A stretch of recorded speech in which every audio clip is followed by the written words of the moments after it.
يا صباح الفل، صباح الياسمين والسعادة والهنا على أحلى أخوات في الدنيا، ازيكم عاملين إيه؟ يا رب تكونوا بخير. عملت فيديو قبل دون اللي هو قبل سن ال30 أو ال20 أو في دخول ال40. إيه اللي نقدر نستفيده وكام نقطة اللي إحنا استفدناها والحاجات دي. عايزة أقول لكم بقى عشان تعرفي تعيشي بالزمن ده لازمًا تعرفي الأسرار دي. بس يعني ما تركزيش في محتوى الفيديو، حتى لو هتسيبي التليفون كده في جنب وتسمعيني وأنا باتكلم. و يعني عشان ما تتشتتيش، يعني هو مجرد إنِّك تسمعي بس، يعني سيبِك أنتِ من الصورة.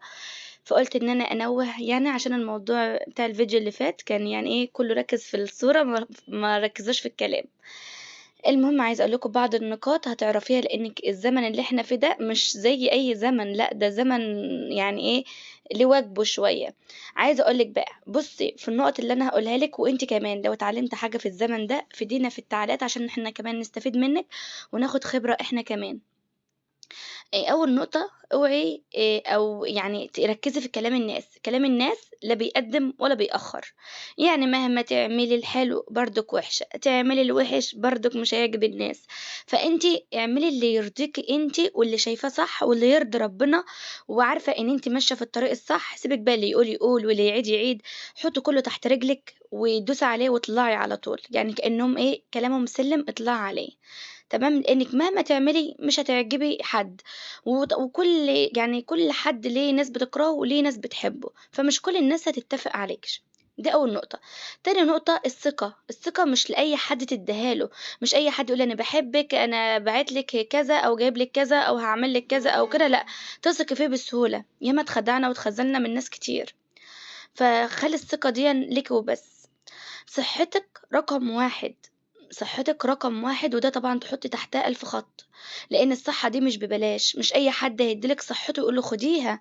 خديها مكان صحتِك اللي باظت. ما حدش هيدّيكِ صحته. ما حدش أصلًا هيدّيكِ من وقته. فبلاش صحتِك دي، أنتِ اللي هتتعبي وأنتِ اللي هتحسّي بالألم وأنتِ اللي هتتمرمطي وهتتحوجي للي يسوى واللي ما يسواش. أسرار أهلِك اوعي توصّليها لجوزِك. ياما الكلمة دي اتقالت قدّامنا كتير وما فهمناش إلا متأخّر.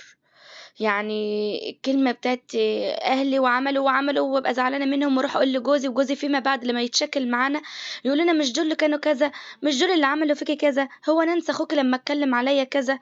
لأ، حاولي اللي يحصل بين بيت أهلِك اوعي يوصل لجوزِك حتى لو الكلام مش يخصه برضه.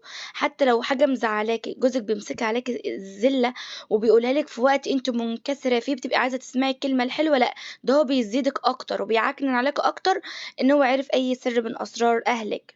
فاوعي تقولي سر حتى لو بسيط، لو أنتِ شايفاه بسيط حطيه في قلبِك واقفلي بالمفتاح، مش هتخسري حاجة. وقلبِك ساعتها مش هيقول لِك ما عنديش مكان، لأ، هيقول لِك أهلًا وسهلًا واستقبلي الجديد. صاحبي ولادِك. ولادِك دول البذرة اللي أنتِ جبتيهم الدنيا وزرعتيها. احصديها بقى تكون إيه، حصد جميل على قلبِك. يعني احصدي ولادِك وازرعي فيهم القيم والأخلاق والحب وده والتعامل والفن التعامل والذكاء وكل حاجة.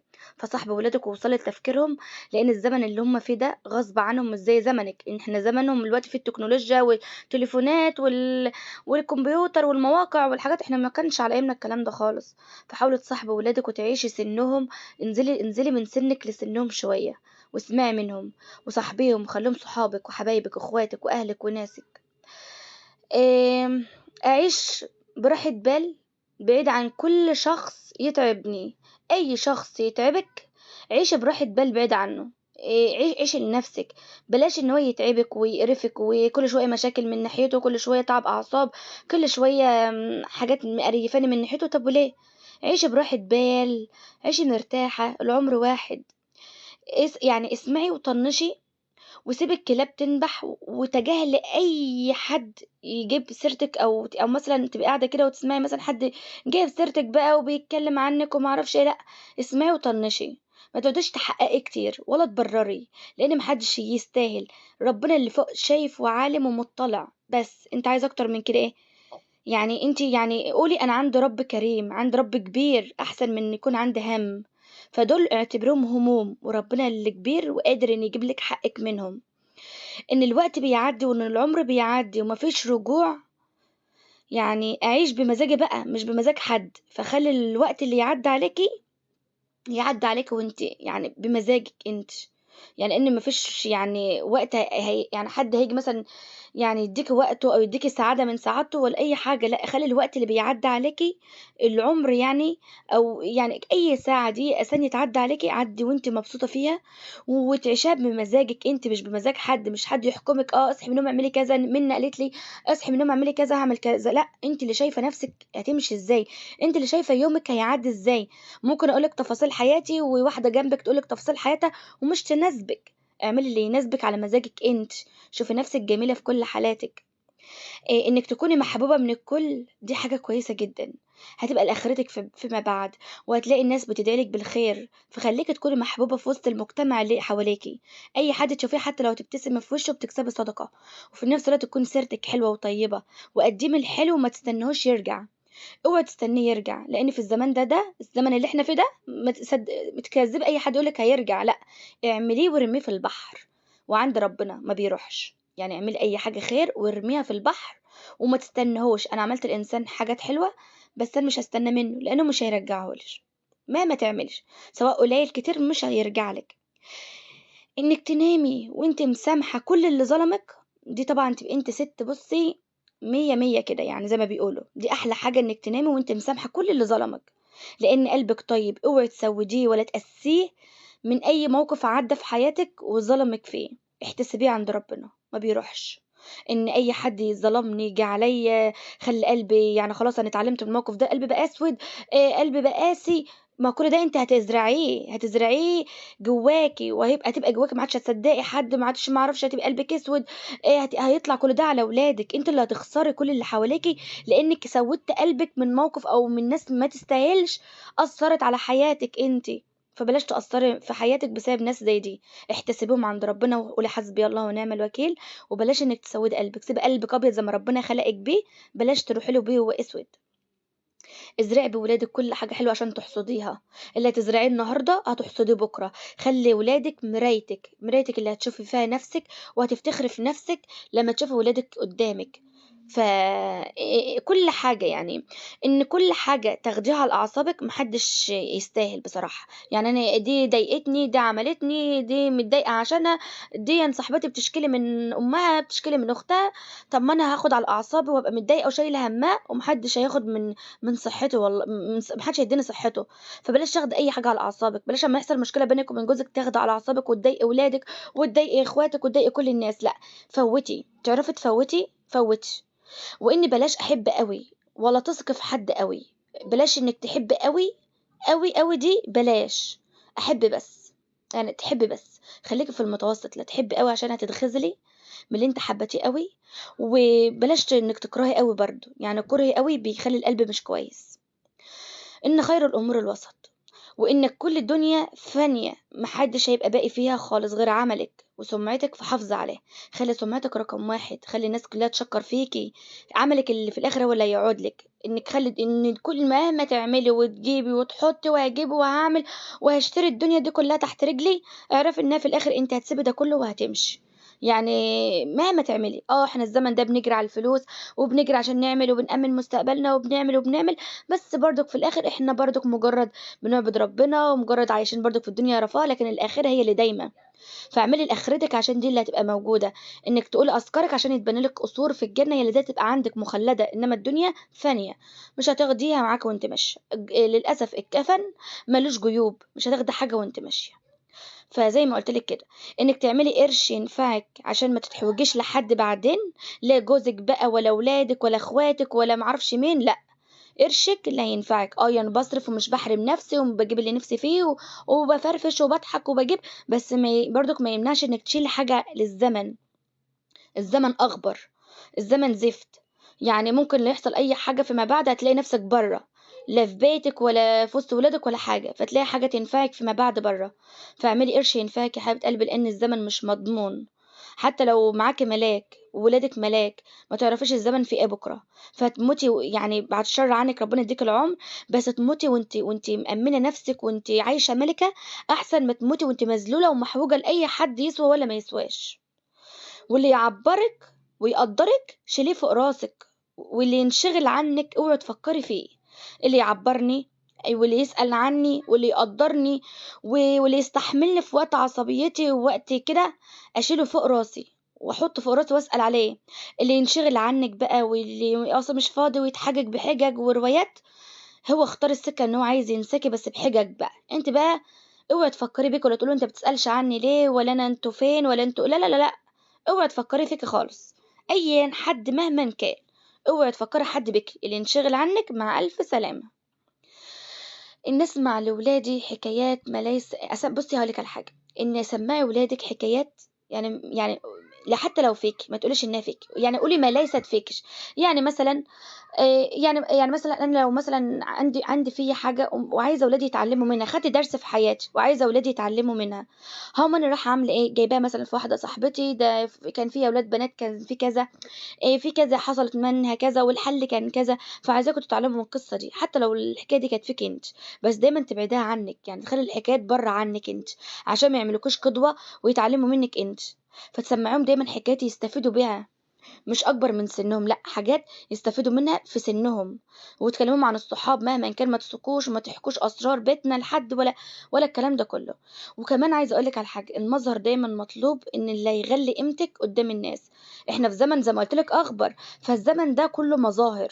فالمظهر انك تهتم بلبسك وشكلك، فعشان تغلي قيمتك قدام الناس دلوقتي لو انت جبت واحده سمعتها زي الزفت ولبستها لبس كويس قوي قوي قوي يليق بالزمن اللي احنا فيه، وجبت واحدة محترمة لبستها هدوم متبهدلة و... وقفتهم قدام الناس هتحترم مين؟ انا عارفة ان هو كلام صعب بس هي دي الحقيقة، دي اللي انا شفته بعيني. الناس هتحترم اللي لابسة كويس، اللي مظهرها كويس، وهيعملوا لها قيمة ويقولوا لها اتفضلي يا هانم، والتانية مش هيعملوها نفس المعاملة. فاهماني؟ في كل حاجة بقى، يعني حطي المظهر دي في كل حاجة، في كل حاجة بقى، في أطباع، في لبس، في شكل، في كلام. انك تتكلمي برستيج عالي احسن ما تتكلمي وانت بطريقة زي كده يقولوا اه ده فلاحة، ده مش بتعرف حاجة. انت فاهمة؟ فالمظهر مطلوب في كل حاجة. انك تزرعي الاخلاص حواليكي هترتاحي، ازرعي كل الاخلاص حواليكي، افضلي ازرعي ازرعي ازرعي ازرعي. حتى لو اللي قدامك مش مخلص، مصيره يبقى عنده دم شوية، يبقى عنده ضمير ويحس. وامنعي الكذب والخيانة حواليكش، لو حاسة ان حد بيكذب وبيخونك ابعد عنه، شيليه من حياتك، اتركيه، ابعدوهم خالص، اجيب استيكة وامسحيهم من حياتك ومن قدام عينك. ان مش كل اللي يضحك في وشك بيحبك، صدقيني ناس كتير بتضحك في وشك عشان ياخدوا اسرارك من جواك ويودوها لغيرهم، وان يخونوك ويغزلوك ويضحكوا عليكي ويبهدلوا الناس عليكي ويسمعوك كلام عشان يسحبوا منك كل المعلومات عشان بيضحكوا في وشك. مش كل اللي بيضحك في وشك بيحبك. ان النظام في كل شيء في حياتك، في اشيائك الخاصه، اكون رايحه مشوار الاقي حاجتي مترتبه قدامي، دي هنا دي هنا دي هنا. مش اجي رايحه مشوار الاقي كل حاجه في الشمال يمين في الشمال فما اعرفش حاجتي المها من انهي مكان. لا، خلي النظام في كل حاجه في بيتك، كل حاجه لها مكانها، كل حاجه خلي عينك مرتاحه في بيتك. ما يبقاش عينك فيها دوشه ساعات المواقف اللي قدامك بتخليكي مش عينك مش مرتاحه، مهلوكه من التعب بسبب ان كل حاجه مش في مكانها. ان التفكير برضو في الموضوع محتاج وقت، انك برضو لما يكون حد عاطلك موضوع تفكري فيه، ما تبقيش مستعجله بقى والحماس ياخدك وانت قاعد عشان تجبري خاطره، تقومي رد عليه برد وفي الاخر لما تروح تقولي ياه لو كنت استنيت شويه كنت فكرت. طب وليه محدش بيضربك على ايدك واللي يقولك رد دلوقتي؟ لا ما ترديش، قال بعد ما تفكري في الموضوع ومحتاج رد قول لهم لو سمحتوا هاخد وقت في الرد، هاخد وقتي في التفكير، وما تتكسفيش من حد. التفكير بقى في الماضي مش هيقدم لقدام، لا. انا حصل لي مشكله او مشاكل كتير، في ناس حواليا قريبه مني، في ناس في شغلي في عملي في اي مكان. التفكير في الحاجه اللي فاتت مش هيقدمك لقدام، ده بالعكس هيرجعك لورا بصي باميال. لا خليك لقدام، خليك يعني خلاص اللي فات فات، اصل انت مش هتعرفي ترجعي تغيريه، هو اللي راح راح واللي حصل حصل، ما عادش هتعرفي ترجعي اللي حصل او اللي فات او الماضي. لا فكري في اللي جاي ازاي تصلحي اللي حصل في اللي فات. انك ما تحرميش نفسك من اي حاجة وانك تسعي لتحققيها، دايما اسعي انك تحققي كل اللي نفسك فيه، وما تستنيش ان حد يعملها لك، لا انتي ليكي ايد وليكي لسان وليكي رجلين، اتحملي قومي اقفي قومي اسعي قومي طوري من نفسك. اوعي تحرمي نفسك في حاجة، افضلي حاولي لحد ما ربنا يكرمك وتعمليها وتجيبيها. مش يبقي وقتها معاك وتقولي لا لا لا ابقى اجيب حاجة تانية بقى، لا هاتي دي وبعدين نبقى احلمي بحاجة تانية روح هاتيها. فاهماني؟ وما تحرميش نفسك من اي حاجه، لان محدش هيجي يعرف نفسك نفسها ايه ويجيبها لك. ما تنسيش الطبطبه ولا تستناها من حد. يعني انسى الطبطبه، ان انا انسى نفسي بقى وانسى ان انا اطبطب على نفسي وراضي نفسي، لا، ما تنساهاش. وما تستنيش ان حد يطبطب عليك بكلمه او لمسه او حضن او اي حاجه حلوه انك تسمعها من حد. جيبي ايدك وحضني نفسك وطبطبي على نفسك وواسي نفسك وفرحي نفسك وهدي نفسك، وكل حاجه لنفسك. نفسك رقم واحد. ان وقتك اولى به بيتك وولادك، ولنفسك اهم من حاجه برضو. يعني وقتك ده بدل ما تديه لفلان وفلان وفلان ويطلعوا في الاخر ما يسووش وترجعي تندمي على العمر اللي فاتك، لا، وقتك لنفسك. إيه، غيري من نفسك، طوري من نفسك، افرحي، اضحكي، العبي، اعملي اي حاجه نفسك فيها. طوري نفسك في الحاجه اللي انت مش حباها دلوقتي، بس بعد كده هتبقى اثرها عليكي ايجابي فيما بعد، زي الرياضه، زي المشروبات اللي بتهتم بالبشره وبالجسم. فحاولي تهتمي بنفسك ووقتك بدل ما اقعد اضيعه مع واحده صاحبتها على التليفون، مع ناس ما يستاهلوش، مع اي حد او على النت او اي حاجه، لا. اسمع اللي يفيدني، ما اتفرجش على اي حاجه ما تفيدنيش واقول لا لا انا بضيع وقت. لا، قربي لربنا. طالما بتحبي القراءه قوي، مش هيمنعك قوي لما تقراي صفحتين كل بعد صلاه من المصحف. ما هي دي برضو القراءة. على الأقل القراءة دي هتقربك من ربنا أكتر، ولسانك هيبقى متعود على ذكر، لأن هيجي في يوم هتفتحي المصحف هتلاقيه ورق أبيض مش هتلحقي إنك تقرأي فيه. لأن بلاقي ناس كتير بتحب القراءة وما يقدروش يستغنوا عن القراءة وما بيقرأوش أصلا في المصحف. ما هي دي قراءة ودي قراءة. طبعا القراءة الأحسن هو قراءة القرآن. على الأقل هيجي في يوم هتكون أنت حافظاه وتحط في عقلك وربنا بيكلمك. يعني لما يكون أنت عايزة ربنا، عايزة تكلمي ربنا، اقفي بين ايديه وصلش. عايزة ربنا يكلمك، اقرأي كتاب الله.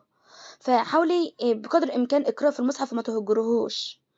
فوقتك اولى بك في كل حاجة، بصلاتك في وقتها، في قراءة مصحفك، في تسمعي لولادك، تقعدي في وسطهم، يعني تهتمي بهم، بدل ما تدي وقتك بقى لدي واخرج مع دي واروح لدي كل ده كلام فاضي. الزمن اللي احنا فيه زمن اسود.